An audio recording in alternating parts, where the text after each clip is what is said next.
ಇವತ್ತಿನ ನಮ್ಮ ಯುವನಾಯಕ ಕಾರ್ಯಕ್ರಮದ ವಿಶೇಷ ಅತಿಥಿ ಮಾಜಿ ಉಪಮುಖ್ಯಮಂತ್ರಿಗಳ ಪುತ್ರ ಕೆ.ಇ. ಕಾಂತೇಶ್. ಕಾಂತೇಶ್ ಅವರ ಕಾರ್ಯಕ್ರಮಕ್ಕೆ ಸ್ವಾಗತ. ನಮಸ್ಕಾರ ಸರ್. ನನಗೆ ಮೊದಲನೇದಾಗಿ ಬಹಳ ಹೆಮ್ಮೆ ಇದೆ, ಖುಷಿ ಇದೆ, ಸಂತೋಷ ಇದೆ. ಯುವನಾಯಕ ಕಾರ್ಯಕ್ರಮದಲ್ಲಿ ತಾವು ಪಾರ್ಟಿಸಿಪೇಟ್ ಮಾಡ್ತಾ ಇರೋದು, ಯುವನಾಯಕನಾಗಿ ಹೊರಹೊಮ್ತಾ ಇದ್ದೀರಿ. ಯಾಕೆ ಈ ರೀತಿ ಒಂದು ಥಾಟ್, ನಾನು ನಾಯಕನಾಗಬೇಕು ಅಥವಾ ಈ ಸಮಾಜ ಸೇವೆ ಮಾಡಬೇಕು ಅಂತ ಹೇಗೆ ಅನಿಸಿದ್ದು ನಿಮಗೆ? ಫಸ್ಟ್, ಭಾರತೀಯ ಜನತಾ ಪಕ್ಷ ನಮ್ಮ ಕುಟುಂಬಕ್ಕೆ ಅನೇಕ ಹುದ್ದೆಗಳನ್ನು ಕೊಡ್ತಾ ಬಂದಿದೆ. ಒಂದು ರೀತಿ ಜವಾಬ್ದಾರಿ ಸ್ಥಾನದಲ್ಲಿ ನಮ್ಮ ತಂದೆಯವರು ನಿಂತಿದ್ದನ್ನು ನಾನು ಮುಂಚಿಂದನೂ ಕೂಡ ನೋಡ್ತಾ ಬಂದೀನಿ. ಅಂದರೆ ನನ್ನ 9ನೇ ವಯಸ್ಸಿಗೆ ನಮ್ಮ ತಂದೆಯವರು ಮೊದಲನೇ ಬಾರಿ ಶಾಸಕರಾಗಿದ್ದು. ಆಗಿಂದನೂ ಕೂಡ ಈ ಮನೆ ಯಾವತ್ತೂ ಕೂಡ ಜನರ ಕಷ್ಟ ಸುಖಗಳಿಗೆ ಸ್ಪಂದಿಸ್ತಾನೆ ನಾವೆಲ್ಲರೂ ಕೂಡ ಬಂದಿದ್ದೀವಿ. ನನ್ನ ತಂದೆಯವರು ಅನೇಕ ವರ್ಷಗಳ ಹೋರಾಟ, ಅಂದರೆ ಒಂದು ರೀತಿ ಅವರು ಎಲೆಕ್ಷನ್ಗಳು 8 ಎಲೆಕ್ಷನ್ ಫೇಸ್ ಮಾಡಿದರು. ಅದರಲ್ಲಿ 6ರಲ್ಲಿ ಪಾಸಾಗಿದ್ದರು, 2ರಲ್ಲಿ ಮಾತ್ರ ಫೇಲ್ ಆಗಿದ್ದರು. ಅದೆಲ್ಲದನ್ನು ಕೂಡ ನೋಡ್ತಾ ಬಂದಂಥ ಸಂದರ್ಭದಲ್ಲಿ ಒಂದು ಎಲೆಕ್ಷನ್ ಗೆಲ್ಲಿ ಸೋಲ್ಲಿ ಈ ಮನೆಯಲ್ಲಿ ಬಡವರು ಕಷ್ಟಕ್ಕೆ ಅಂತ ಬಂದಂಥ ಸಂದರ್ಭದಲ್ಲಿ ಕೊನೆಗೆ ಅವ್ರಿಗೆ ಪರಿಹಾರ ಸಿಕ್ಕಿದಂಥ ಸಂದರ್ಭದಲ್ಲಿ ಅವರ ಮುಖದಲ್ಲಿ ಮತ್ತು ಅವ್ರ ಕಣ್ಣಲ್ಲಿ ಆ ಆನಂದ ನೋಡಿದಾಗ ಇದು ಯಾವುದೋ ಒಂದು ನಮ್ಮೆಲ್ಲರಿಗೂ ಕೂಡ ದೇವರ ಒಂದು ಆಶೀರ್ವಾದ ಅಂತ ತೀರ್ಮಾನ ಮಾಡಿ ಯಾವುದೇ ಕಾರಣಕ್ಕೂ ಕೂಡ ಸಮಾಜ ಸೇವೆ, ಅಧಿಕಾರ ಇರಲಿ ಇಲ್ದಲೇ ಇರಲಿ, ನಮ್ಮ ಮನೆ ಸಮಾಜಮುಖಿಯಾದಂಥ ಮನೆ ಆಗಬೇಕು ಅಂತ ನಿಶ್ಚಯ ನನ್ನ ಬಾಲ್ಯದಿಂದನೂ ಕೂಡ ಮಾಡ್ಕೊಳ್ತಾ ಬಂದಿದ್ದೀನಿ. ಅಂದರೆ 9ನೇ ವರ್ಷದಿಂದ ಕೂಡ 9ನೇ ವರ್ಷಕ್ಕೆ ನನಗೆ ಮೊದಲನೇದಾಗಿ ನಮ್ಮ ತಂದೆಯವರು MLA ಆದರು ಅಂತ ಹೇಳಿದ್ರು. MLA ಅಂದರೆ ಅವಾಗ ನನಗೆ ಏನು ಅಂತಲೂ ಗೊತ್ತಿಲ್ಲ. ನನ್ನ ತಂದೆಯವರು ಆವಾಗ ಈ ಪೋಸ್ಟಲ್ ಬ್ಯಾಲೆಟಲ್ಲಿ ಅವತ್ತು ಇದೆಲ್ಲ ಆಗ್ತಿದ್ದು, ಕೌಂಟಿಂಗ್ ಆಗ್ತಿದ್ದು. ನಮ್ಮ ಅಪ್ಪ ಬಂದಿದ್ದು ಸುಮಾರು 11:30. ಮಾರನೇ ದಿವಸ ಬೆಳಿಗ್ಗೆ ಎದ್ದ ನಂತರ ನಮ್ಮ ಮನೇಲಿ ಸ್ವೀಟ್ಗಳಿತ್ತು. ಸ್ವೀಟ್ ನಮ್ಮ ತಂದೆಯವರು ಹೇಳಿದ್ರು, ಇವತ್ತು ಹೋಗಿ ನಿಮ್ಮ ಸ್ಕೂಲಲ್ಲಿ ಈ ಸ್ವೀಟನ್ನು ಹಂಚ್ಬಾ ಅಂತಂದಿದ್ರು. ಏನಕ್ಕೆ ಹಂಚ್ಬಾ ಅಂತ ಹೇಳಿದ್ರು ಕೂಡ ಗೊತ್ತಿಲ್ಲ. ಆದರೆ 9 ವರ್ಷದಿಂದ ಈ 45 ವರ್ಷದಲ್ಲಿ ಒಟ್ಟಾರೆ ರಾಜಕಾರಣ ಅಂದರೆ ಏನು, ಸಮಾಜ ಸೇವೆ ಅಂದರೆ ಏನು, ಬಡವರ ಕಷ್ಟ ಸುಖ ಅಂದರೆ ಏನು ಅಂತ ತಿಳಿಸ್ಕೊಟ್ಟಿದ್ದಾರೆ.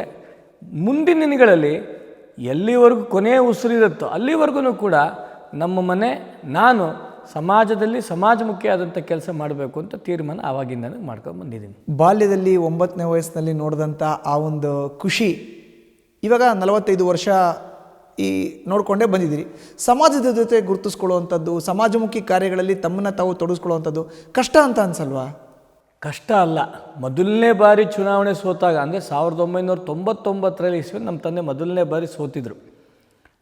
ಆವಾಗ ಒಂದು 2-3 ತಿಂಗಳು ಸ್ವಲ್ಪ ಕಷ್ಟ ಆಗಿತ್ತು.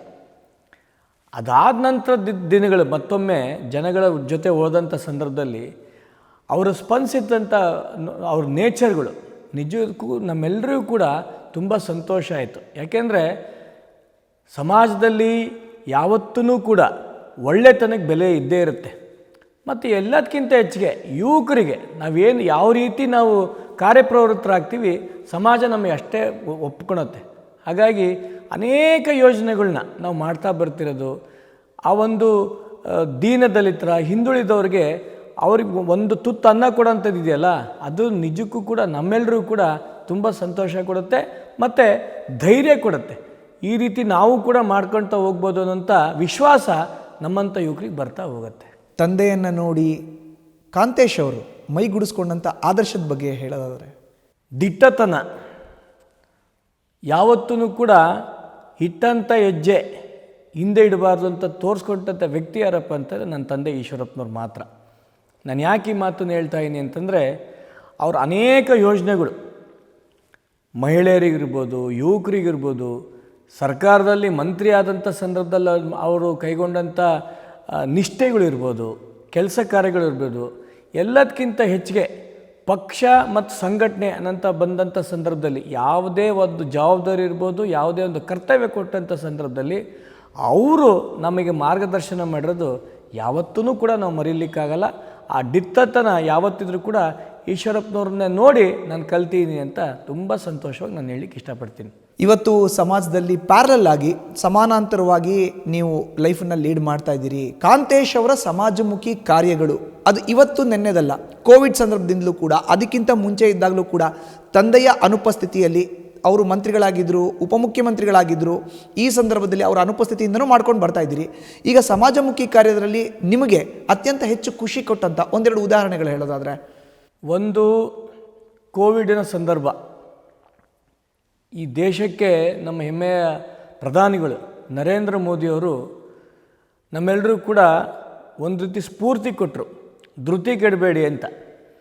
ಆ ಸಂದರ್ಭದಲ್ಲಿ ನಾವೆಲ್ಲರೂ ಕೂಡ ರಾಷ್ಟ್ರೀಯ ಸ್ವಯಂ ಸೇವಕ ಸಂಘದಿಂದ ಹಿಡಿದು ಮತ್ತು ನಮ್ಮೆಲ್ಲ ಯುವಕರ ತಂಡ ಕೋವಿಡ್ ಸುರಕ್ಷಾ ಪಡೆ ಅನ್ನೋಂಥ ಒಂದು ಸಾಮ್ರಾಜ್ಯ ಕಟ್ಟಿದ್ವಿ. ಶಿವಮೊಗ್ಗ ನಗರದಲ್ಲಿ ಶುಭಮಂಗಲ ಕಲ್ಯಾಣ ಮಂದಿರದಲ್ಲಿ ಒಂದು ಕೋವಿಡ್ ಕೇರ್ ಸೆಂಟರ್ ಮಾಡಿದ್ವಿ. 950 ಜನಕ್ಕೂ ಹೆಚ್ಚು ಪೇಷಂಟ್ಗಳು ಬಂದು ಅಲ್ಲಿ ಟ್ರೀಟ್ಮೆಂಟ್ ತೊಗೊಂಡು ಸುಮಾರು 2 ಮಾತ್ರ ತೀರೋದ್ರು. ಆದರೆ ಉಳಿದವರೆಲ್ಲರೂ ಕೂಡ ತಮ್ಮ ಜೀವನನ ಇವತ್ತು ನಡೆಸ್ತಿದ್ದಾರೆ ಕೋವಿಡ್ ಸುರಕ್ಷಾ ಪಡೆಯಿಂದ ಅಂತ ತುಂಬ ಸಂತೋಷನ ನಾನು ಹೇಳ್ಬೋದು. ಎರಡನೇದು, ಆ ಸಂದರ್ಭದಲ್ಲಿ ಗಿರಿರಾಜ್ ಕಜ್ಗೆ ಅವರ ನೇತೃತ್ವದಲ್ಲಿ ನಾವು ಒಂದು ಇಡೀ ಶಿವಮೊಗ್ಗ ನಗರದ ಪ್ರತಿಯೊಬ್ಬ ವ್ಯಕ್ತಿಗೆ, ಪ್ರತಿ ಕುಟುಂಬಕ್ಕಲ್ಲ, ಪ್ರತಿಯೊಬ್ಬ ವ್ಯಕ್ತಿಗೂ ಕೂಡ ಒಂದು ಆಯುರ್ವೇದಿಕ್ ಕಿಟ್ ಕೊಟ್ವಿ. ಅಂದರೆ ಆ ಕಿಟ್ ಮುಖಾಂತರ ಒಂದು ಅವರಿಗೆ ಎನರ್ಜಿ ಬೂಸ್ಟ್ರು ಸಿಗಬೇಕು, ಎರಡನೇ ನಿಮ್ಮ ಜೊತೆ ನಾವು ಇದ್ದೀವಿ ಏನಂತ ತೋರಿಸೋವಂಥ ಕೆಲಸ ನಾವು ಇಡೀ ಶಿವಮೊಗ್ಗ ನಗರದಲ್ಲಿ ಕೋವಿಡ್ ಸುರಕ್ಷಾ ಪಡೆಯಿಂದ ಮಾರಲ್ ಸಪೋರ್ಟ್ ಮತ್ತು ಅದು ತುಂಬ ಜನಕ್ಕೆ ಕೂಡ ಒಂದು ಎನರ್ಜಿ ಬೂಸ್ಟ್ರು, ಎರಡನೇದು ಹೆಲ್ತ್ ಬೂಸ್ಟ್ರು.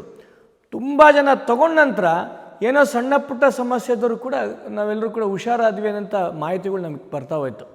ಮೂರನೇದು, ಕೋವಿಡ್ ಕೇರ್ ಸೆಂಟ್ರಲ್ಲಿ ನಾವು ಟೆಲಿಕಾಲಿಂಗ್ ಕೂಡ ವ್ಯವಸ್ಥೆ ಮಾಡಿದ್ವಿ. ಅಮೇರಿಕದಿಂದ ಫೋನ್ ಬಂದಿತ್ತು, ಸಿಂಗಾಪುರಿಂದ ಫೋನ್ ಬಂದಿತ್ತು. ನಾವು ಈ ರೀತಿ ನಾವು ಈ ಥರ ಆಗ್ತಿದೆ, ನಾವು ಏನು ಮಾಡಬೇಕು ಅಂತ ಅವರಿಗೆ ನಮ್ಮ ಡಾಕ್ಟ್ರುಗಳ ಮುಖಾಂತರ ಅವ್ರಿಗೆ ಟ್ರೀಟ್ಮೆಂಟ್ಗಳು ಓರಲ್ ಟ್ರೀಟ್ಮೆಂಟ್ ಕೊಡಿಸಿದ್ವಿ. ನಾಲ್ಕನೇದು, ವಯಸ್ಸಾದಂಥ ವ್ಯಕ್ತಿಗಳು, ಅವರಿಗೆ ಯಾರೂ ಇಲ್ಲ, ಅಪ್ಪ ಗಂಡ ಹೆಂಡತಿ ಇಬ್ಬರೇ ಇರ್ತಾರೆ. ಆ ಸಂದರ್ಭದಲ್ಲಿ ನಮಗೆ ಊಟದ ವ್ಯವಸ್ಥೆ ಸ್ವಲ್ಪ ಸಮಸ್ಯೆ ಆಗ್ತಿದೆ ಅಂತ ಹೇಳಿದಾಗ ಅವರಿಗೆ ನಾವು ಊಟದ ವ್ಯವಸ್ಥೆ ಮಾಡಿದ್ವಿ. ಇದು ನಮ್ಮೆಲ್ಲರಿಗೂ ಕೂಡ ತುಂಬ ಸಂತೋಷ ಕೊಡ್ತು. ಅಂದರೆ ನಾವೆಲ್ಲರೂ ಕೂಡ ಮಾಡ್ತಂಥ ಕೆಲಸ ದೇವ್ರ ಕೆಲಸ ಅನ್ನಂತ ತೋರಿಸ್ಕೊಟ್ಟಿದ್ದು ಒಂದು ಕೋವಿಡ್ ಸಂದರ್ಭದಲ್ಲಿ ಅಂತ ತುಂಬ ಸಂತೋಷನ ನಾನು ಹೇಳಿಕ್ಕೆ ಬಯಸ್ತೀನಿ. ಇನ್ನು ಎರಡನೇದು, 2013ನೇ ಇಸ್ವಿ ನನ್ನ ತಂದೆಯವರು ಮತ್ತೆ ಎಲೆಕ್ಷನ್ ಸೋತಿದ್ರು. ಆವಾಗ ನಮ್ಮ ಶಿವಮೊಗ್ಗದ ಎಲ್ಲ ನಮ್ಮ ಪಕ್ಷದ ಪ್ರಮುಖ ಮಹಿಳಾ ಕಾರ್ಯಕರ್ತರು ನಮ್ಮ ಮನೆಗೆ ಬಂದಂಥ ಸಂದರ್ಭದಲ್ಲಿ ಮಹಿಳೆಯರು ವಿಶೇಷವಾಗಿ ಏನಿದೆ BPL ಕಾರ್ಡಿನ ಕೆಳಗೆ ಮಟ್ಟದ ತಾಯಂದ್ರೇನಿದ್ದಾರೆ ಅವರು ಈಗ ಒಂದು ರೀತಿ ಮೀಟ್ರ್ ಬಡ್ಡಿಗೆ ಒಳಗಾಗಿ ಪಾಪ ಅವ್ರ ಜೀವನ ನಡೆಸೋದು ತುಂಬ ಕಷ್ಟ ಆಗ್ತಿದೆ. ನೀವು ಅದಕ್ಕೆ ಏನಾದರೂ ಒಂದು ಯಾವ ರೀತಿ ಮಾನ್ಯ ಧರ್ಮಸ್ಥಳದ ವೀರೇಂದ್ರ ಹೆಗ್ಗಡೆ ಅವರೊಂದು ಸಂಸ್ಥೆ ಮಾಡಿದ್ದಾರೆ, ಆ ರೀತಿಯಾದಂಥ ಒಂದು ಮೈಕ್ರೋ ಫೈನಾನ್ಸ್ ನೀವು ಪ್ರಾರಂಭ ಮಾಡಬೇಕು ಅಂತ ಹೇಳಿದ್ರು. ನಾನು ಮತ್ತು ನಮ್ಮ ತಂದೆಯವರು ತಮಾಷೆ ಮಾಡಿದ್ವಿ ಅವರಿಗೆ, ಗಂಡು ಮಕ್ಕಳಿಗೆ ಸಾಲ ಕೊಟ್ರೇ ವಾಪಸ್ ಬರಲ್ಲ ಕಣಮ್ಮ, ಇನ್ನು ಹೆಣ್ಮಕ್ಳಿಗೆ ಸಾಲ ಕೊಟ್ಟರೆ ವಾಪಸ್ ಬರುತ್ತೇನಮ್ಮ ಅಂತ ಕೇಳಿದ್ವಿ. ಅಣ್ಣ ಖಂಡಿತವಾಗಿಯೂ ಕಟ್ತಾರೆ, ನೀವು ಮಾಡಬೇಕು ಅಂತಂದರು. ಮಾರಿಕಾಂಬಾ ಮೈಕ್ರೋ ಫೈನಾನ್ಸ್ ಅಂತ ಒಂದು ಸಂಸ್ಥೆ ಇಡೀ ಕರ್ನಾಟಕ ರಾಜ್ಯದಲ್ಲಿ RBIನ ಲೈಸೆನ್ಸ್ ತೊಗೊಂಡಿರ್ತಕ್ಕಂಥ ಮೊದಲನೇ ಸಂಸ್ಥೆ ನಮ್ಮದೇ, ಮಾರಿಕಾಂಬಾ ಮೈಕ್ರೋ ಫೈನಾನ್ಸ್. ಈ ಮಾರಿಕಾಂಬಾ ಮೈಕ್ರೋ ಫೈನಾನ್ಸ್ ಮುಖಾಂತರ ಸುಮಾರು 12,000 ಹೆಣ್ಮಕ್ಳಿಗೆ ಇವತ್ತಿಗೆ 98 ಕೋಟಿ ರೂಪಾಯಿಯಷ್ಟು ಸಾಲ ಮಾರಿಕಾಂಬಾ ಮೈಕ್ರೋ ಫೈನಾನ್ಸಿಂದ ಕೊಟ್ಟಿದ್ದೀವಿ ಅಂತ ನಾನು ತುಂಬ ಹೆಮ್ಮೆಯಿಂದ ಹೇಳಿಕ್ಕೆ ಬಯಸ್ತಾ ಇದ್ದೀನಿ. ಜೊತೆಗೆ ಬರೀ ಸಾಲ ಕೊಡೋದಂತಲ್ಲ, ಸಾಲ ಕೊಟ್ಟು ಸಾಲ ವಸೂಲಾತಿಗೆ ಮಾತ್ರ ನಾವು ಈ ಒಂದು ಸಂಸ್ಥೆ ಮಾಡಿಲ್ಲ. ಮಹಿಳೆಯರ ಸಬಲೀಕರಣಕ್ಕೋಸ್ಕರ ನಾನು ಶಿವಮೊಗ್ಗ ಅನೇಕ ಕಡೆ ಹೋದಂಥ ಸಂದರ್ಭದಲ್ಲಿ, ಉದಾಹರಣೆಗೆ ಬಸ್ ಸ್ಟ್ಯಾಂಡಿನ ಪಕ್ಕದಲ್ಲಿ ಒಬ್ಬಳು ಹೆಣ್ಮಗಳು ಚಪ್ಪಲಿ ಹೊಲಿಯುವಂಥ ಕೆಲಸ ಮಾಡ್ತಾಯಿದೆ. ನನಗೆ ಪ್ರತಿನಿತ್ಯ ಆ ರೋಡಲ್ಲಿ ಹೋದಂಥ ಸಂದರ್ಭದಲ್ಲಿ ಪ್ರತಿನಿತ್ಯ ನನಗೆ ಆ ತಾಯಿ ನಗ್ಸೋದು ನಮಸ್ಕಾರ ಎಲ್ಲ ಮಾಡ್ತಾಯಿದ್ರು. ನಾನು ಒಂದ್ಸಲ ನಿಲ್ಸಿ ಕೇಳಿದೆ, ಏನಮ್ಮ ನಾನು ಹೆಂಗೆ ಪರಿಚಯ ನಿಮಗೆ ಅಂತ ಕೇಳಿದೆ. ಅಣ್ಣ 3 ಬಾರಿ ಮಾರಿಕಾಂಬಾ ಮೈಕ್ರೋ ಫೈನಾನ್ಸ್ ಮುಖಾಂತರ ನಾನು ನಿಮ್ಮಲ್ಲಿ ಲೋನ್ ತೊಗೊಂಡಿದ್ದೀನಿ. ಮೊದಲನೇ ಬಾರಿ 10,000 ರೂಪಾಯಿ ನೀವು ವೈಯಕ್ತಿಕವಾಗಿ ಲೋನ್ ಕೊಟ್ಟಿದ್ರಿ, ಎರಡನೇದಾಗಿ ನನಗೆ 40,000 ಕೊಟ್ರಿ, ಈಗ 1 ಲಕ್ಷ ರೂಪಾಯಿ ನಾನು ವೈಯಕ್ತಿಕವಾಗಿ ಸಾಲ ತೊಗೊಂಡಿದ್ದೀನಿ. ಮುಂಚೆ ಒಂದು ಸಣ್ಣ ಪೆಟ್ಟಿಗೆಯಲ್ಲಿ ನಾನು ಕೆಲಸ ಮಾಡ್ತಿದ್ದೆ, ಇವತ್ತು ಒಂದು ಸಣ್ಣ ಮಳಿಗೆ ಮಾಡಿಕೊಂಡು ನಾನು ಚಪ್ಪಲಿ ವ್ಯಾಪಾರನೂ ಕೂಡ ಮಾಡ್ತಾಯಿದ್ದೀನಿ, ಚಪ್ಪಲಿ ಹೊಲಿಯೋದು ಕೂಡ ಮಾಡ್ತೀನಿ ಅಂತ ಕೇಳಿದಾಗ ನಿಜಕ್ಕೂ ಕೂಡ ಭಗವಂತನ ಕೆಲಸ ಯಾವುದಪ್ಪ ಅಂತಂದರೆ ಇದು ಅಂತ ತೋರಿಸ್ಕೊಟ್ಟಂಥ ಸಂಸ್ಥೆ ಮಾರಿಕಮ್ಮ ಮೈಕ್ರೋ ಫೈನಾನ್ಸ್ ಅಂತ ತುಂಬ ಸಂತೋಷನ ಹೇಳ್ತೀನಿ. ಅಂದರೆ ಮಹಿಳೆಯರ ಸಬಲೀಕರಣಕ್ಕೆ ಧರ್ಮಸ್ಥಳದ ವೀರೇಂದ್ರ ಹೆಗ್ಗಡೆ ಅವರ ಮಹಿಳೆಯರ ಸಬಲೀಕರಣಕ್ಕೋಸ್ಕರ ದುಡಿತಾರಂತ ಗ್ರಾಮೀಣಾಭಿವೃದ್ಧಿಯ ಸಾಲ ಯೋಜನೆ ರೀತಿಯೇ ಅದೇ ರೀತಿಯೇ ಒಂದು ರೀತಿ ಅವ್ರು ಎಲ್ಲಿ ಈಗ 12,000 ಜನ ಅಂತ ಹೇಳಿದ್ದು ನಾನು, 12,000 ಜನ ಹೆಣ್ಮಕ್ಳು ನಾವು ಒಂದು ಅವರಿಗೆ ಸಾಲ ಕೊಡೋದು ಸಾಲ ವಸೂಲಾತಿ ಮಾತ್ರ ಅಲ್ಲ, ಶಿವಮೊಗ್ಗ ಮಾರಿಕಾಂಬಾ ಜಾತ್ರೆ ಸಂದರ್ಭದಲ್ಲಿ ಅವರಿಗೆ ಪ್ರತಿ 2 ವರ್ಷಕ್ಕೊಮ್ಮೆ ಏನು ಜಾತ್ರೆ ನಡೆಯುತ್ತೆ ಅವ್ರಿಗೆ ಬಾಗಣ ಕೊಡೋ ರೂಪದಲ್ಲಿ ನಾವು ಅವ್ರಿಗೆ ಬಾಗಣ ಕೊಡ್ತೀವಿ. ಅದಾದ ನಂತರ ನನ್ನ ತಂದೆಯವ್ರ ಹುಟ್ಟಿದಬ್ಬಕ್ಕೆ ಸಾಮೂಹಿಕ ಸತ್ಯನಾರಾಯಣ ಸ್ವಾಮಿ ಪೂಜೆ, ವಿಶೇಷವಾದಂಥ ನಮ್ಮ ಸ್ವಾಮೀಜಿಗಳು ನಮ್ಮ ಆನಂದ್ ಗುರೂಜಿಯವ್ರು ಬಂದಿದ್ದರು, ಆಮೇಲೆ ವಿನಯ್ ಗುರೂಜಿಯವ್ರು ಬಂದಿದ್ದರು, ಪೂಜ್ಯ ಪೇಜಾವರ ಮಠಾಧೀಶರು ಬಂದಿದ್ದರು. ಈ ರೀತಿ ಅನೇಕ ಸ್ವಾಮೀಜಿಗಳ ಆಶೀರ್ವಚನ ಆ ಒಂದು ಸಂದರ್ಭದಲ್ಲಿ ಮಾಡ್ತಾ ಹೋಮ ಹವನ ಒಟ್ಟಾರೆ ಸಂಘಟಿತವಾಗಿ ಹೋದರೆ ತಾಯಂದ್ರಿಗೆ ಯಾವ ರೀತಿ ಅನುಕೂಲ ಆಗುತ್ತೆ ಅನ್ನೋಂಥದ್ದನ್ನು ತೋರಿಸ್ಕೊಡ್ಬೇಕು ಅನ್ನೋಂಥ ಒಂದು ವ್ಯವಸ್ಥೆ ನಾವು ಮಾರಿಕಾಂಬಾ ಮೈಕ್ರೋ ಫೈನಾನ್ಸಿಂದ ಮಾಡ್ತಿದ್ದೀವಿ. ಮತ್ತು ತುಂಬ ಹೆಮ್ಮೆ ಮತ್ತು ತುಂಬ ಸಂತೋಷ ಏನಪ್ಪ ಅಂತಂದರೆ, ನಾನು ಈಗಾಗಲೇ ಹೇಳಿದೆ 98 ಕೋಟಿ ರೂಪಾಯಿಯಷ್ಟು ನಾವು ಸಾಲ ಕೊಟ್ಟಿದ್ದೀವಿ ತಾಯಂದ್ರಿಗೆ ಅಂತ. 1% ಕೂಡ NPA ಇಲ್ಲ. ಅಷ್ಟರ ಮಟ್ಟಿಗೆ ಡೆಡಿಕೇಟೆಡ್ ಯಾವ ರೀತಿ ಪ್ರತಿನಿತ್ಯ ಹೂವಿಗೆ ನಮ್ಮ ಪೂಜೆ ಮಾಡೋಂಥ ಸಂದರ್ಭದಲ್ಲಿ ದೇವರಿಗೆ ಹೂವು ಹಾಕ್ತಾರೆ, ಅದೇ ರೀತಿ ಪ್ರತಿ ತಿಂಗಳೂ ಕೂಡ ಅಷ್ಟೇ ಶ್ರದ್ಧಾಭಕ್ತಿಯಿಂದ ನಮ್ಮಲ್ಲಿ ಸಾಲದ ವಸೂಲಾತಿನೂ ಕೂಡ ಆಗ್ತಿದೆ. ಆ ಒಂದು ತಾಯಂದರು ನಿಜಕ್ಕೂ ಕೂಡ ಇವತ್ತು ಒಬ್ಬೊಬ್ಬರು ವೈಯಕ್ತಿಕವಾಗಿ 1 ಲಕ್ಷ ಸಾಲ ತೊಗೊಳ್ತಿರೋದು ನಮ್ಮೆಲ್ಲರಿಗೂ ಕೂಡ ತುಂಬ ಸಂತೋಷ ಆಗ್ತಿದೆ ಅಂತ ಸಂದರ್ಭದಲ್ಲಿ ಹೇಳಲಿಕ್ಕೆ ಬಯಸ್ತೀನಿ.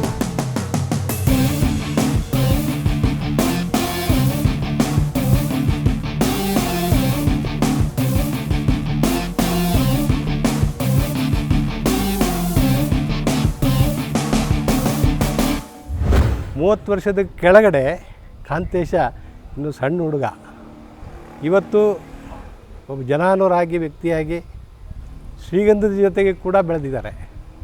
ತಮ್ಮ ತಂದೆಯ ನೆರಳಿನಲ್ಲಿ ಸಾಹಿತ್ಯ ಸಂಗೀತ ಕ್ಷೇತ್ರದಲ್ಲೂ ಮತ್ತು ಎಲ್ಲ ವಿಚಾರದಲ್ಲೂ ತಂದೆಯವರ ಹೆಜ್ಜೆಗೆ ಹೆಜ್ಜೆ ಇಟ್ಟು ತಾನು ನಡೆದು ಜೀವನದಲ್ಲಿ ಹಲವಾರು ಜೀವನಾನುಭವಗಳನ್ನು ತುಂಬಿಕೊಂಡು ಶ್ರೀಗಂಧದಲ್ಲಿ ನಮ್ಮ ಜೊತೆ ಕೆಲಸ ಮಾಡಿ ಇವತ್ತಿಗೂ ಹಲವಾರು ಕಾರ್ಯಕ್ರಮಗಳನ್ನು ಆಯೋಜಿಸೋದಕ್ಕೆ ನಮಗೆ ಬೆನ್ನೆಲುಬಾಗಿ ನಿಂತಿರೋರು ಈಶ್ವರಪ್ಪ ಮತ್ತು ಕೆ ಇ ಕಾಂತೇಶ್.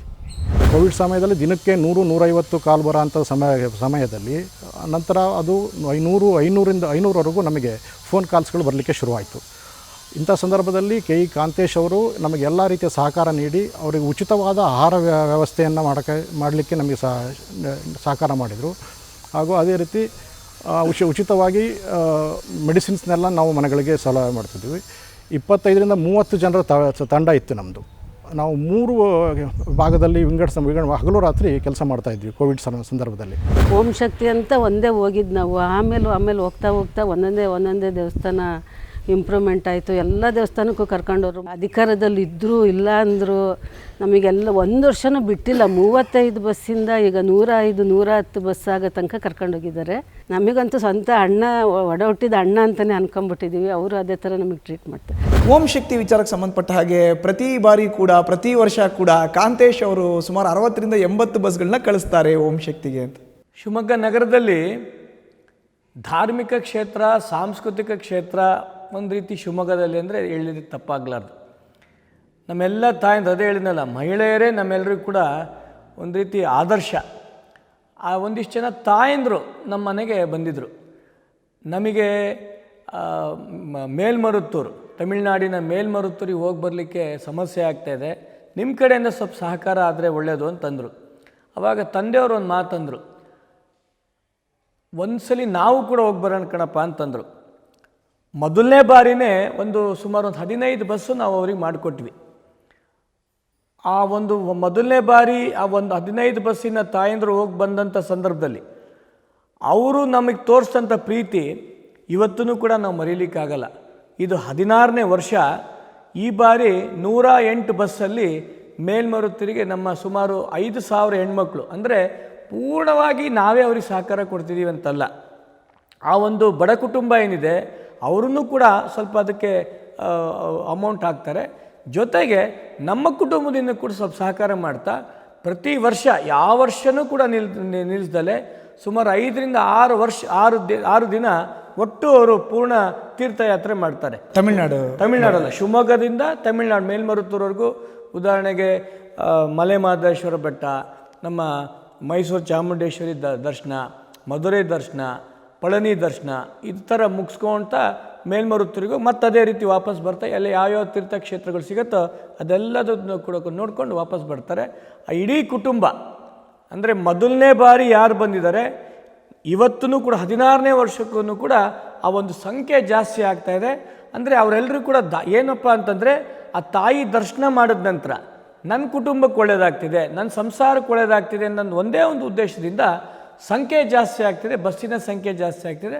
ಅದನ್ನು ಕೂಡ ವಿಶೇಷವಾಗಿ ಹೇಳಬೇಕು ಅಂತಂದರೆ ಎಷ್ಟರ ಮಟ್ಟಿಗೆ ಅವ್ರ ಮನೆತನಕ್ಕೆ ಒಳ್ಳೆಯದಾಗ್ತಿದೆಯೋ ಅದೇ ರೀತಿ ಆ ತಾಯಂದ್ರಿಂದ ನಮ್ಮಂತನಕ್ಕೂ ಕೂಡ ಒಳ್ಳೆಯದಾಗ್ತಿದೆ ಅಂತ ನಾನು ತುಂಬ ಹೆಮ್ಮೆಯಿಂದ ಹೇಳ್ಬೋದು. ಈಗ ಕಾಂತೇಶ್ ಅವರು ದೇವ್ರ ಮುಂದೆ ನಿಂತು ಒಂದೇ ಸರಿ 5,000 ನಮಸ್ಕಾರ ಹಾಕೋದು ಕಷ್ಟ. 5,000 ಮಂದಿ ಹೆಣ್ಣು ಮಕ್ಕಳು ಒಂದೊಂದು ನಮಸ್ಕಾರ ಹಾಕಿದ್ರೆ ಅದು ಕಾಂತೇಶ್ ಅವ್ರ ಅಕೌಂಟ್ ಕ್ರೆಡಿಟ್ ಆಗುತ್ತೆ ಅಂತ. ಅಲ್ಲ, ಕಾಂತೇಶ್ ಕ್ರೆಡಿಟ್ ಆಗತ್ತೆ ಇಲ್ಲ ಅನ್ನೋದಕ್ಕಿಂತನೂ ಕೂಡ ನಮಗೆಲ್ಲರೂ ಕೂಡ ಸಮಾಜದಲ್ಲಿ ಹಿಂದೂ ಸಮಾಜ ಅಂತ ನಾವೆಲ್ಲರೂ ಕೂಡ ಯೋಚನೆ ಮಾಡಿದಾಗ ಹಿಂದೂ ಸಮಾಜ ಬೆಳಿಬೇಕು, ಹಿಂದೂ ಸಮಾಜ ತಾಯಂದರು ಮುಂದಿನ ದಿನಗಳಲ್ಲಿ ಅವ್ರ ಮನೇಲಿ ಸುಖ ಶಾಂತಿ ಸಿಗಬೇಕು ಅನ್ನೋ ಒಂದೇ ಒಂದು ಉದ್ದೇಶದಿಂದ ನಾವಿಂದು ಕಾರ್ಯಕ್ರಮಗಳನ್ನ ನಾವೆಲ್ಲರೂ ಮಾಡ್ತಾ ಹೋಗ್ತಾ ಇದ್ದೀವಿ. ಇನ್ನು ಶ್ರೀಗಂಧ ಟ್ರಸ್ಟ್ ಬಗ್ಗೆ ಪರಮ ಪೂಜ್ಯ ವಿಶ್ವೇಶ್ವರ ತೀರ್ಥ ಸ್ವಾಮೀಜಿಗಳು ನಮ್ಮ ಮನೇಲಿ ಒಂದು ರೀತಿ ಮಂದೇವ್ರವರು. ನಡೆದಾಡುವ ದೇವ್ರು ಯಾರಪ್ಪ ಅಂತಂದರೆ ಪೇಜಾವರ ಸ್ವಾಮಿಗಳು. 26 ವರ್ಷದ ಕೆಳಗಡೆ ಪೇಜಾವರ ಸ್ವಾಮಿಗಳು ಬಂದು ಈ ಒಂದು ಶ್ರೀಗಂಧ ಟ್ರಸ್ಟನ್ನ ಉದ್ಘಾಟನೆ ಮಾಡಿದ್ರು. ಉದ್ಘಾಟನೆ ಮಾಡಿದಂಥ ಸಂದರ್ಭದಲ್ಲಿ ಅವರು ಇದಕ್ಕೆ ಗೌರವಾಧ್ಯಕ್ಷರು, ನನ್ನ ತಂದೆಯವರು ಇದಕ್ಕೆ ಅಧ್ಯಕ್ಷರು. 26-27 ವರ್ಷಗಳಿಂದ ಅನೇಕ ಧಾರ್ಮಿಕ ಮುಖಂಡರುಗಳನ್ನು, ಉದಾಹರಣೆಗೆ ನಮ್ಮ ಪೇಜಾವರ ಸ್ವಾಮಿಗಳು, ಆಮೇಲೆ ವ್ಯಾಸನಕೆರೆ ಪ್ರಭಂಜನಾಚಾರ್ಯರು, ಮಳಗಿ ಜಯತೀರ್ಥಾಚಾರ್ಯರು, ಈ ರೀತಿಯಾದಂಥ ವಿದ್ವಾಂಸನೆಲ್ಲ ಕರೆಸಿ ಬರೋಂಥ ದಿನಗಳಲ್ಲಿ ಈ ಒಂದು ಯುವ ಸಮೂಹಕ್ಕಿರ್ಬೋದು, ಮಹಿಳೆಯರಿಗಿರ್ಬೋದು, ಇವರೆಲ್ಲರಿಗೂ ಕೂಡ ಧರ್ಮ ಮತ್ತು ಭಗವದ್ಗೀತೆ ಇರ್ಬೋದು, ಹಿಂದೂ ಸಂಸ್ಕೃತಿ ಬಗ್ಗೆ ಇರ್ಬೋದು, ಈ ರೀತಿ ಅನೇಕ ಕಾರ್ಯಕ್ರಮಗಳನ್ನ ನಾವು ಮಾಡ್ತಾ ಬರ್ತಾಯಿದ್ದೀವಿ. ಇದೇ ಡಿಸೆಂಬರ್ 25ನೇ ತಾರೀಕು ಹೈಕೋರ್ಟಿನ ನ್ಯಾಯಮೂರ್ತಿಗಳಂಥ ಶ್ರೀಶಾನಂದ್ ಅವರು ಕೂಡ ಶ್ರೀಗಂಧ ಸಂಸ್ಥೆಯಿಂದ ಕರೆಸಿ ಒಂದು ವಿಶೇಷವಾದಂಥ ಕಾರ್ಯಕ್ರಮ. ಈ ರೀತಿ ಶ್ರೀಗಂಧ ಹುಟ್ಟಾಕ್ದಂಥ ಸಂದರ್ಭದಲ್ಲಿ ಎಲ್ಲರೂ ಕೂಡ ಒಂದು ರೀತಿ ಆಶ್ಚರ್ಯಪಟ್ಟಿದ್ರು. ಈಶ್ವರಪ್ಪನವರು ಮತ್ತು ಅವ್ರ ಮಗ ರಾಜಕಾರಣ ಬಿಟ್ಟು ಸಾಂಸ್ಕೃತಿಕವಾಗಿ ಏನೋ ಮಾಡಲಿಕ್ಕೆ ಕೊಟ್ಟಿದ್ದಾರೆ, ಯಶಸ್ವಿ ಆಗುತ್ತಾ ಅಂತ. ಯಶಸ್ವಿ ಆಗುತ್ತೋ ಬಿಡುತ್ತೋ ಅನ್ನೋಕ್ಕಿಂತನೂ 27 ವರ್ಷದಲ್ಲಿ ಅನೇಕ ಕಾರ್ಯಕ್ರಮಗಳು. ಕಳೆದ ಒಂದು ತಿಂಗಳಿಗೆ ಕೆಳಗಡೆ ಕೊಪ್ಪಳದ ಗವಿಸಿದ್ದೇಶ್ವರ ಸ್ವಾಮೀಜಿಗಳು ಕೂಡ ಬಂದಂಥ ಸಂದರ್ಭದಲ್ಲಿ ಇಡೀ ಹಿಂದೂ ಸಮಾಜ ಒಂದು ರೀತಿ ಒಗ್ಗೂಡಿ ಒಂದು ಕಾರ್ಯಕ್ರಮನ ಯಶಸ್ವಿ ಮಾಡಿದ್ವಿ. ಈ ರೀತಿ ಹಿಂದೂ ಸಮಾಜನ ನಾವೆಲ್ಲರೂ ಕೂಡ ಒಟ್ಟಿಗಿಡಂಥ ಕಾರ್ಯಕ್ರಮ ಶ್ರೀಗಂಧ ಮುಖಾಂತರ ನಾವೆಲ್ಲರೂ ಕೂಡ ಮಾಡ್ತಾಯಿದ್ದೀವಿ. ಈಗ ಕಾಂತೇಶ್ ಅವರ ಮುಂದಿನ ಯೋಚನೆ, ಆಲೋಚನೆಗಳು, ರಾಜಕೀಯ ಪ್ರವೇಶ ಹೇಗೆ, ಯಾವ ಥರ ವೇದಿಕೆ ಸಿದ್ಧ ಆಗ್ತಾ ಇದೆಯಾ? ಜಿಲ್ಲಾ ಪಂಚಾಯತ್ನ ಸದಸ್ಯನಾಗಿ ನನಗೆ ಭಾರತೀಯ ಜನತಾ ಪಕ್ಷದಿಂದ ಅವಕಾಶ ಆಗಿತ್ತು. ಯಾಕೋ 2023 ಎಡುವುದೆ, 24 ಎಡುವುದೆ. ಅದಾದ ನಂತರ 24ನೇ ಇಸ್ವಿಗೆ ತಂದೆಯವರನ್ನ ಪಕ್ಷದಿಂದ ಉಚ್ಚಾಟನೆ ಮಾಡಿದ್ರು. ಉಚ್ಚಾಟನೆ ಮಾಡೋಂಥ ಶಿವಮೊಗ್ಗ ಲೋಕಸಭಾ ಕ್ಷೇತ್ರದಿಂದ ಅವ್ರದ್ದೇ ಆದಂಥ ಒಂದು ಪರಿಕಲ್ಪನೆಯಿಂದ ಅವ್ರು ಚುನಾವಣೆಗೆ ನಿಂತಿದ್ದರು. ಚುನಾವಣೆ ತದನಂತರ ಯಾವತ್ತೂ ಕೂಡ ಈಗಾಗಲೇ ವಿಧಾನಸಭಾ ಚುನಾವಣೆ ಮುಗಿದು ಈಗಾಗಲೇ 2.5 ವರ್ಷ ಆಗಿದೆ. ಈ 2.5 ವರ್ಷದಲ್ಲಿ ಯಾವತ್ತೂ ಕೂಡ ನಮ್ಮ ಕುಟುಂಬ ಸುಮ್ಮ ಕೂತಿಲ್ಲ. ಒಂದಲ್ಲ ಒಂದು ಅನೇಕ ಕಾರ್ಯಕ್ರಮಗಳನ್ನ ಹೋರಾಟ ಮಾಡ್ಕೊಳ್ತಾನೆ ಬರ್ತಾಯಿದ್ದೀವಿ. 2028ನೇ ಇಸ್ವಿ ಚುನಾವಣೆ ಭಾರತೀಯ ನಿರೀಕ್ಷೆ ಇದೆ. ನಮ್ಮ ತಂದೆಯವರು ಮತ್ತೊಮ್ಮೆ BJP ಹೋಗ್ತಾರೆ, ನನ್ನನ್ನು ಕೂಡ ವಾಪಸ್ ತಗೊಳ್ತಾರೆ ಅನ್ನೋಂಥ ನಿರೀಕ್ಷೆ ಇದೆ. ಆ ನಿರೀಕ್ಷೆ ಯಶಸ್ವಿ ಆದರೆ ಭಾರತೀಯ ಜನತಾ ಪಕ್ಷದಿಂದ ಶಿವಮೊಗ್ಗ ನಗರದ ಅಭ್ಯರ್ಥಿ ಆಗ್ತೀನಿ. ಭಾರತೀಯ ಜನತಾ ಪಕ್ಷ ನೀನು ಮತ್ತು ನಿಮ್ಮ ತಂದೆಯವರು ಬೇಡ ಅಂತ ತೀರ್ಮಾನ ಮಾಡಿದ್ರೆ ಯಾವುದೇ ಸಂಕೋಚ ಇಲ್ಲದಲ್ಲೇ ಇಂಡಿಪೆಂಡೆಂಟಾಗಿ ಸ್ವತಂತ್ರವಾಗಿ ಶಿವಮೊಗ್ಗ ನಗರದಿಂದ ಕಂಟೆಸ್ಟ್ ಮಾಡ್ತೀನಿ, ಗೆಲ್ತೀನಿ, ಮತ್ತೊಮ್ಮೆ ಭಾರತೀಯ ಜನತಾ ಪಕ್ಷಕ್ಕೆ ಹೋಗ್ತೀನಿ. ನನಗೆ ಒಂದು ಪ್ರಶ್ನೆ ಇದೆ. ಈಗ ಮಹಿಳೆಯರ ಸಬಲೀಕರಣ, ಈ ಮೈಕ್ರೋ ಫೈನಾನ್ಸ್ ಜೊತೆಗೆ ಓಂ ಶಕ್ತಿ, ಶ್ರೀಗಂಧ ಟ್ರಸ್ಟ್, ಹೀಗೆ ಹಲವಾರು ಸಮಾಜಮುಖಿ ಕಾರ್ಯೋನ್ಮುಖ ಚಟುವಟಿಕೆಗಳಲ್ಲಿ ಕಾಂತೇಶ್ ಅವ್ರು ಭಾಗಿಯಾಗದ್ಮೇಲೆ ಅಫ್ಕೋರ್ಸ್ ಅವ್ರು ಚಿರಪರಿಚಿತರೆ. ಇಲ್ಲ ಅಂತ ಯಾಕೆ ಅನ್ಕೋಬೇಕು? ಅವಕಾಶ ಬಂದಾಗ ಅದನ್ನು ಸ್ವಾಗತ ಮಾಡ್ಬೋದಲ್ಲ? ಅಲ್ಲ, ಅದೇ ಹೇಳ್ತಿದ್ದೀನಲ್ಲ, ಈಗ 2 ಬಾರಿ ನನಗೊಬ್ಬನಿಗೆ ಬಿಟ್ಟು ಬೇರೆಯವರಿಗೆಲ್ಲ ಟಿಕೆಟ್ ಕೊಟ್ಟರು. ಹೆಸರು ಹೇಳಬೇಕು ಬೇಡ ಗೊತ್ತಿಲ್ಲ. ಆದರೆ ನನ್ನ ತಂದೆಯವ್ರ ಜೊತೆ ದುಡ್ದಂಥ ಅನೇಕ ವ್ಯಕ್ತಿಗಳ ಮಕ್ಕಳಿಗೆ ಅವರೆಲ್ಲರೂ ಕೂಡ ಟಿಕೆಟ್ ಕೊಟ್ಟರು. ಆದರೆ ಕಾಂತೇಶ ಮಾಡಿದ ತಪ್ಪೇನು, ಕಾಂತೇಶ ಎಡವಿದೆಲ್ಲಿ ನನಗೆ ಗೊತ್ತಿಲ್ಲ. ವಿದ್ಯಾರ್ಥಿ ಪರಿಷತ್ತಿನೂ ಕೂಡ ನಾನು BCom ಓದಂಥ ಸಂದರ್ಭ ಕೊನೆಯ ಸೆನೆಟ್ ಸದಸ್ಯ, ಕುವೆಂಪು ಯೂನಿವರ್ಸಿಟಿ ಕೊನೆಯ ಸೆನೆಟ್ ಸದಸ್ಯ ನಾನೇ. 2001 ನಾನು ಕೂಡ ರಾಷ್ಟ್ರೀಯ ಸ್ವಯಂ ಸೇವಕ ಸಂಘದ ನಿಷ್ಠಾವಂತ ಕಾರ್ಯಕರ್ತನಾಗಿ ಅನೇಕ ಜವಾಬ್ದಾರಿಗಳನ್ನು ಹೊರಿಸ್ಕೊಳ್ತಾನೆ ಬಂದಿದ್ದು. ಭಾರತೀಯ ಜನತಾ ಪಕ್ಷದಲ್ಲೂ ಕೂಡ ನಗರ ಕಾರ್ಯದರ್ಶಿಯಾಗಿ ನನ್ನ ಕಾರ್ಯನೆಲ್ಲ ನಾನು ಪ್ರಾರಂಭ ಮಾಡಿದ್ದು. ಈ ರೀತಿ ಅನೇಕ ಕೆಲಸ ಕಾರ್ಯಗಳನ್ನು ಭಾರತೀಯ ಜನತಾ ಪಕ್ಷದಲ್ಲೂ ಮಾಡ್ಕೊಂಬಂದಿದ್ದೀನಿ. ಸಮಾಜಮುಖಿಯಾದಂಥ ಅನೇಕ ಕೆಲಸ ಕಾರ್ಯಗಳನ್ನು ಕೂಡ ಮಾಡ್ಕೊಂಬಂದಿದ್ದೀನಿ. ಯಾಕೆ ನನ್ನ ಮೇಲೆ ಹಿರಿಯರಿಗಾಗಲಿ ಅಥವಾ ಸಂಘದ ಪ್ರಮುಖರಿಗೆ ಯಾಕೆ ನನ್ನ ಮೇಲೆ ಬೇಜಾರಿದೆ ನನಗೆ, ಅಥವಾ ನಮ್ಮ ತಂದೆ ಮೇಲೆ ಯಾಕೆ ಬೇಜಾರಾಗಿದೆ ಗೊತ್ತಿಲ್ಲ. ಆದರೆ ಅನಿಸ್ತಿದೆ ಮುಂದಿನ ದಿನಗಳಲ್ಲಿ ಖಂಡಿತವಾಗಿಯೂ ತಾವೇ ಹೇಳ್ದಂಗೆ ವಾಪಸ್ ಕರ್ಕೊಬೋದು ಅಂತ ಒಂದು ಮನೋಭಾವನೆ ಇದೆ. ಕರ್ಕೊಂಡ್ರೆ ತುಂಬ ಸಂತೋಷ. ಭಾರತೀಯ ಜನತಾ ಪಕ್ಷದಿಂದನೇ ಕಂಟೆಸ್ಟ್ ಮಾಡಬೇಕು ಅನ್ನೋಂಥ ಅನೇಕ ವರ್ಷಗಳಿಂದ ನನ್ನ ತಪಸ್ಸಿದೆ. ಆ ತಪಸ್ಸು ಈಡೇರ್ಬೋದು ಅಂತ ಅಂದ್ಕೊಂಡಿದ್ದೀನಿ. ತಪಸ್ಸು ಈಡೇರಲಿಲ್ಲ ಅಂತ ಆಯಿತು ಅಂದರೆ ಅವರ ಮಾರ್ಗದರ್ಶನ ಮತ್ತು ಮೋದಿಯವರ ಆಶೀರ್ವಾದದಿಂದನೇ ಇಂಡಿಪೆಂಡೆಂಟಾಗಿ ಗೆಲ್ತೀನಿ.